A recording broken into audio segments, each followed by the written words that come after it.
राहुल गांधींनी परदेशात जाऊन भारताची बदनामी केली, भारतीय लोकशाहीची बदनामी केली, भारताच्या संविधानाने तयार केलेल्या लोकशाहीच्या संस्थांची बदनामी केली आणि सातत्याने अशा प्रकारे ते ही बदनामी करतायत. हे अतिशय निंदनीय अशा प्रकारचं कार्य आहे.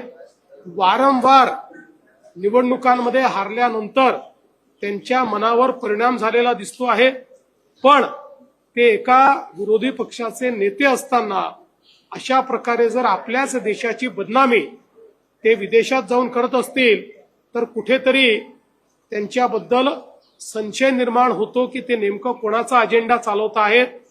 आणि विशेषतः माझा त्यांना सल्ला आहे, त्यांनी जनतेत जाऊन काम केलं पाहिजे. जगभरात फिरून भारताची बदनामी करून त्यांची मतं वाढणार नाहीत.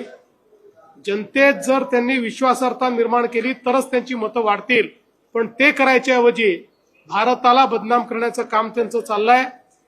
महाराष्ट्रात ते हारले, हरियाणात ते हारले, दिल्लीमध्ये ते हारले.